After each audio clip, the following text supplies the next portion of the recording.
жоқ. Аштан қырылды елімізде. Аштан қырылып жаңа жеңгелеріміз тышқан жеп отқан үйге бардым өзім. Сонда босағадан былай қарап тұрам. Анау бөтекесін беш әже деп жаңағы бөтекесін сұрап жатады. Қазанға асып жейді жаңа тышқанды. Соны да көрдік. Сонда сіңіліммен екеуміз жаңа босағаға сүйеніп тұрамыз. Аналар жеп жатқанда. Соны жаңағы шешеміз айтады, айналайын, сендер бұл тышқанды жеп әлі үйренген жоқсыңдар. Сендерге беруге мен қорқып отырмын, жеркеніп қалады деп сөйлейді. Сол шешеміздер өлді. Жеңгелеріміз аштан өлді, қызымен екеуі, ашаршылықта. Менің әкем өлгенде елде адам болмады. 3 қатын көмді әкемді апарып. Арбаға салып апарып. Елде еркек қалған жоқ. Оның бер жағында енді мына жерде менің тұқымдарым бекбастан халық жауы деп ұстап кетті аталарымызды. Екі ағамыз соғыста жоқ болып кетті. Сосын мына арада жаңа мына бір жақта мына жақта зоны болды. Оспан деген атам жаңағы 10 жылға халық жауы деп тұқымды артық шашып қойдың деп жаңағы атамды 10 жылға соттап жіберді, жер аударып. Сол атамыз бірақ 10 жылды бітіріп келіп, елге келіп өлді. Соның екі әкесін жаңағы халық жауы деп ұстап кетті. Олар елге оралған жоқ. Екі ағамыз соғыста жоқ болып кетті. Олар оралған жоқ. Өзіміз өстік осылай жүрдік. Айту қазір шүкір Құдайға біздің көргенімізді Алла тағала мына баланың баласына бермесін. Біздің көргенімізді.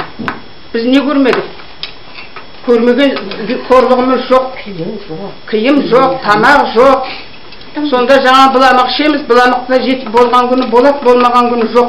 Сонда отырамыз сөйтіп. Теріні үйтіп, сойған малдың терісін үйтіп, соны ағашқа орап, соны үйтіп тазартып, қазанға қайнатып жедік.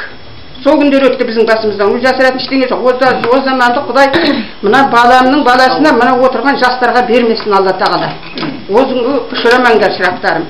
Енді сендердің талабың алда ғой. Біз енді менің жасым қазір осы күзде 80-ге келем, 32-ші жылғымын. Тумаларымыздың бәрі солай кетті. Ешкім қалған жоқ. Соғыста өлді, соғыс өлмегені ауылда өлді. Сол мына жерде де зоны болды ана ненің қасында. Приезд жақта мынақта. Данскеге қарай кететін приезд бар ғой. Сол жерде де зоны болды. Мен 54-те келдім осы жерге, Берсейіп көшесіне. Сонда маған айтады, еститін едім, мына арада өлген адамдарды көміп жатыр деп.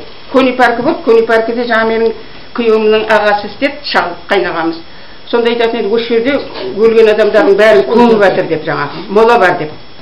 Соның үстінен үй салды ғой енді. Жаңа жерде де зоны болды, приездің тұсында да зоны болды. Менің жаңа атам сол зонада болды. Тоқтап келді, сол жерде болды. Ал енді не айтайын, өмірбаяным сол, енді басқа ештеңем жоқ. Айту шүкірмін ғой, қазір енді жасым 80-ге келіп отыр. Құдай бұл ненің қорлықты Алла тағала мына балдарға бермесін, жастарға бермесін. Біздің көргенімізді. Біздің көргеніміздің ұшы құйрығы жоқ. Бәрі өлді, қырылды, аштан өлді, тышқан жеді, қан жеді, әйтеуір көрмегені жоқ.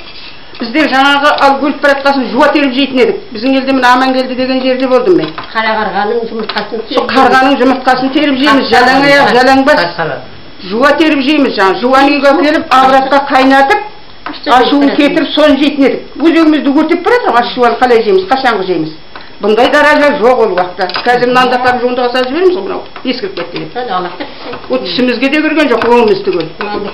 Сондай замандар өтті шырағым. Ал енді басқа не айтайын енді, сол өмірбаяным менің сол уақыттағы көрген ешқандай